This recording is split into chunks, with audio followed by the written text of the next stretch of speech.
welcome to my YouTube channel. My name is Kimberlee, and today I have for you a time lapse of my most recent watercolor painting, Middle Granite Canyon. I hope you stick around for the whole thing to get insight into my process, my inspiration, and I hope that by the end of the video, you'll feel inspired yourself. Let's get into it.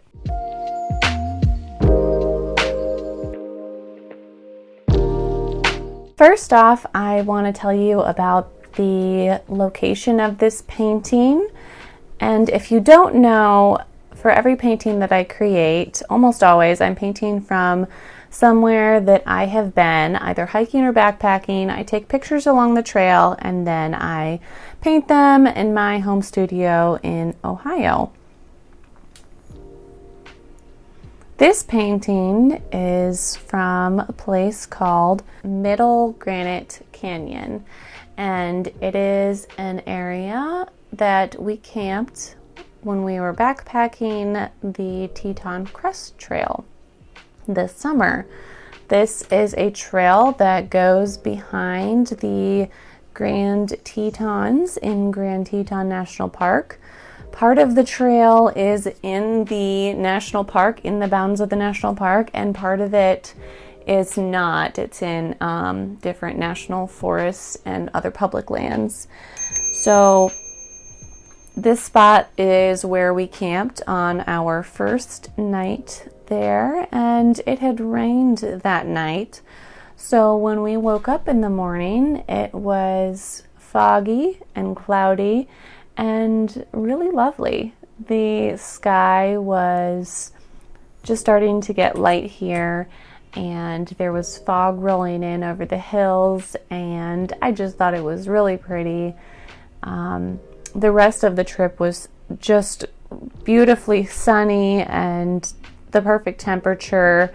This day was a bit chilly, and we did have a storm while we were walking on a mountain pass, but that's a story for another time. So with this painting, I really just wanted to capture that foggy morning feeling. It's a little bit drowsy, a little bit cool, and kind of moody, and I just really like that. I typically focus on blue skies, bright green grass, all that kind of stuff, but this was a good change for me. So that's a small bit of the story. I hope you enjoy watching this. I'll be sharing a bit more about the process in a moment.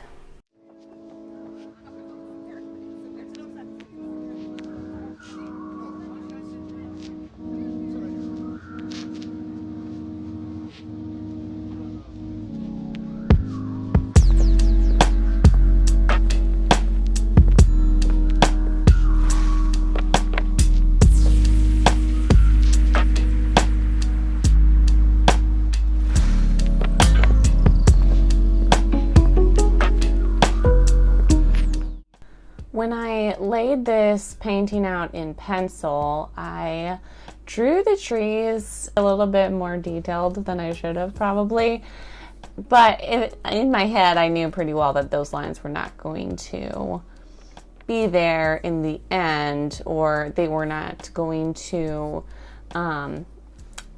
define like all the edges of the trees.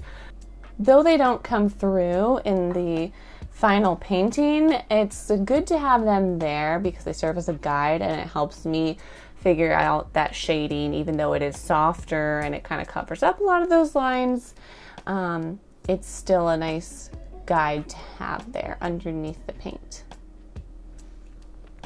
And I realized that sometimes it's just better to lose some detail in the painting when the alternative is to have harsh lines and dry spots because you took too much time to paint that section. So that's kind of something I've learned, is to let some of that detail go.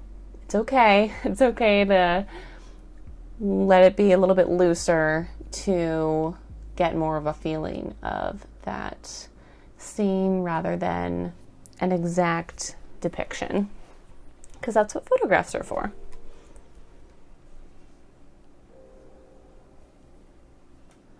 Overall, I'm very happy with how this moody sky came out. There is one spot that bothers me, but that's just something I'll work on in the future.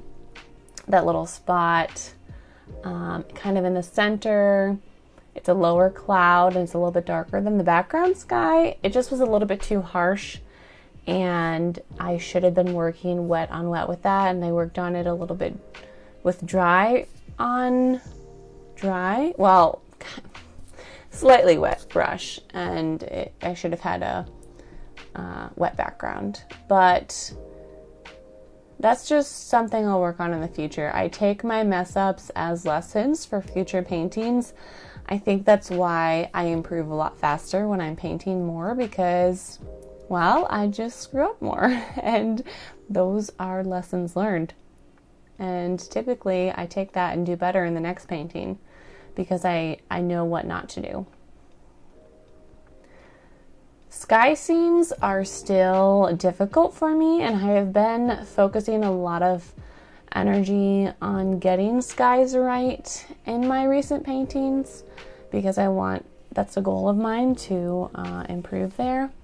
With the sky, I've learned that sometimes you want it to be the star of the show, and sometimes you don't. You want it to be a little bit more subtle, and I've got to be able to discern that for each painting. So for this one, I want it to be really subtle and soft. And for the most part, like I said, I think I got there. I just kind of missed it a little bit with that smaller cloud in the center. Something I've learned from past paintings before this one is to utilize atmospheric perspective, which is the way that things get softer and lighter the farther back they are. I try to utilize that more because my tendency is to make everything detailed and bold, and that makes things a little bit too flat, because if everything is the same level of detail, it all ends up flat.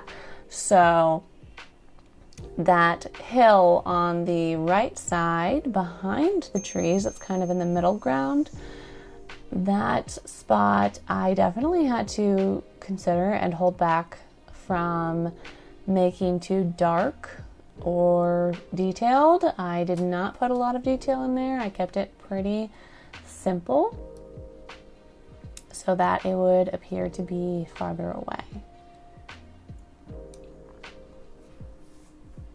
In the grassy areas, I did softer, mostly wet on wet and side strokes just to show different levels in the grass in the middle ground area.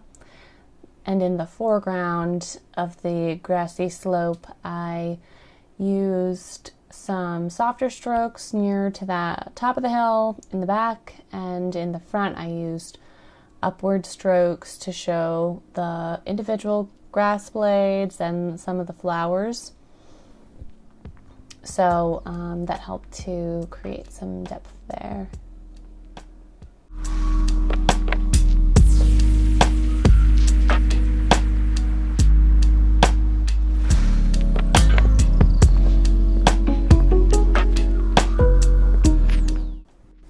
For this painting, I used mainly my small collection of Princeton brushes. They're called Princeton Neptune series, and I got them like a year ago or something like that, and they're pretty much all I use now. They are a synthetic sable, so they're not actual squirrel hair, but they are a really good replica from what I can tell. So they're very versatile, and I have sizes, I think I have size 4 and size 6 in the quill, and I really love those. I am using a combination of a few different brands of paint. I have some M. Graham, which I really like, some Winsor & Newton, and some Daniel Smith. They're all really good quality watercolors. and that's what I use for every painting that I do so far. I'll probably try some new brands in the future here. If you have a brand that you really like that is not one of those, I would love to hear it. Another thing I use for every painting is my watercolor palette. It is a like a tri-fold pan palette thing. It's really nice. So the center of it holds all of the watercolors in half pans, and each side that folds out is a little palette where I can mix my paints. But I also have some paints mixed for this one on just a long ceramic tray that I actually got from Target. That was like some jewelry tray, but works really nice for mixing paints. Oh, one more thing. The paper that I use is Arches watercolor paper. I like to use cold press, 140 pound or 300 pound. Either one works, but when I'm working with a bigger painting, 300 pound is the way to go. Smaller paintings, I stick with 140.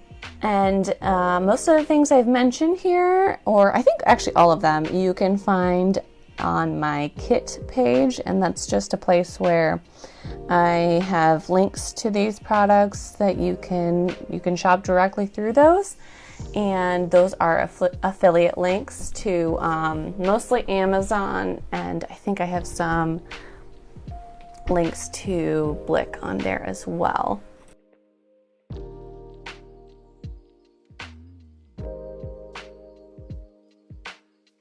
Be sure to check out my website. This painting is available there now.